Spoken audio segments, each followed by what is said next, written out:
Hi, I'm Keven LeBlanc, running for Herndon Town Council. I'd like to talk today about safety in our community and the Herndon Police Department. I think that we all know that we have as a town, we have our own police. I think, I do kind of question, fundamentally, okay, well, we're chartered by the state as a town, so what does that really mean? Is it still relevant? So those are some more fundamental questions. Also, I found out that the police chief reports to the town manager.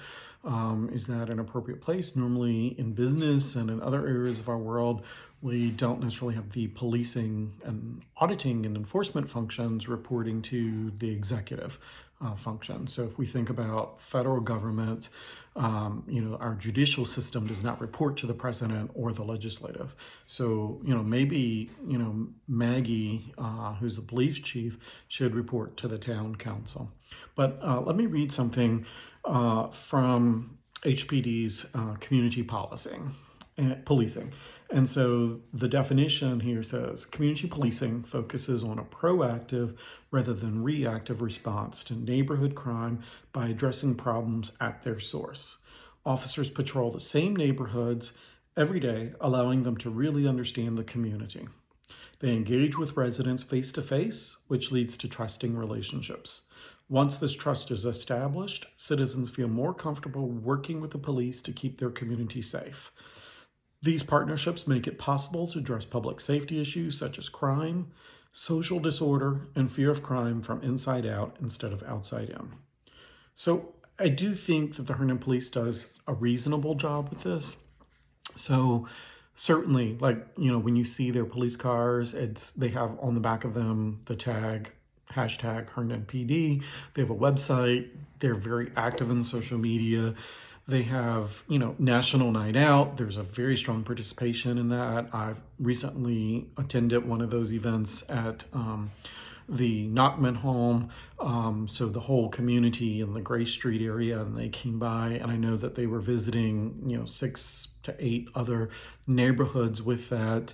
So I think, that's a great way to get out and for people to meet you and to establish some trust. But do they get to the right neighborhoods? There are some people in Herndon who, given their backgrounds, given various social determinants and social considerations, or where they may have come from in the past, and they just have an underlying mistrust, and it's deeply rooted, a mistrust in authority figures, in government, in policing.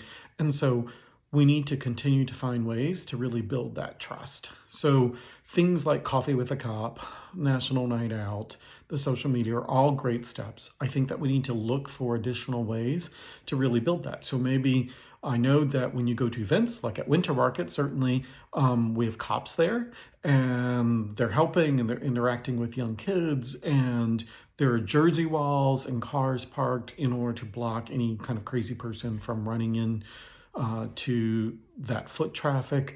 Maybe we need to look at, some more police events or even not events, but some more police on foot.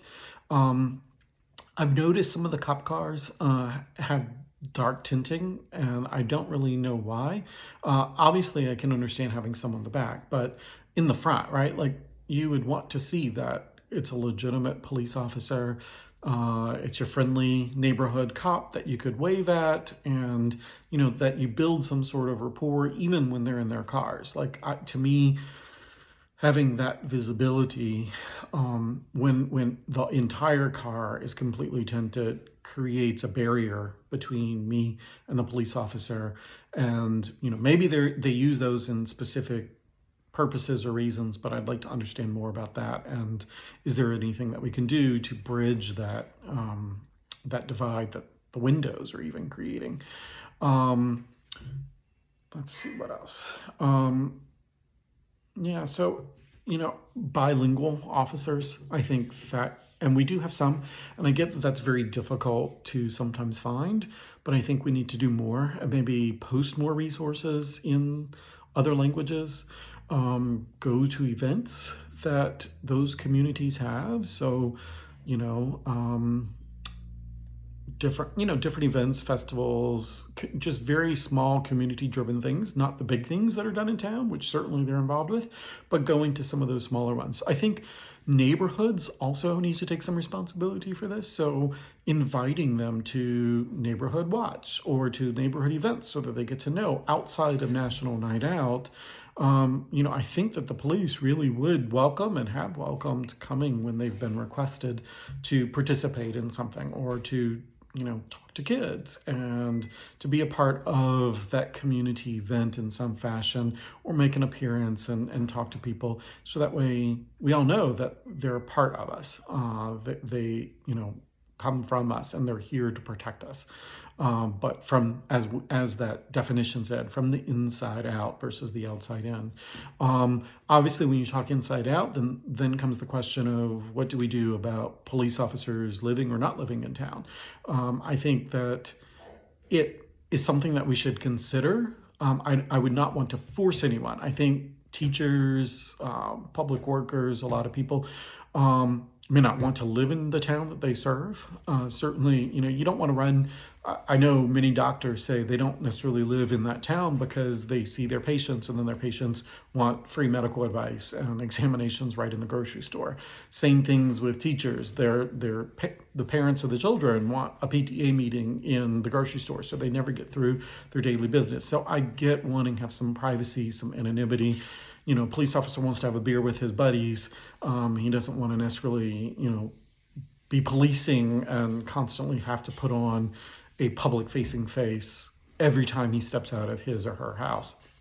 But maybe we can offer some incentives especially for junior force members, not senior force members, to live in the community. I don't think that we would or should enforce that everyone must live there. There can be many reasons why someone, right? They're saving up money, they're living with their parents. I think that that's fiscally responsible. We should applaud that. The parents or the spouse or the boyfriend, girlfriend, or whomever that they're living with, to help them save money, to be able to pay the bills for personal relationships, lives outside of the town limits.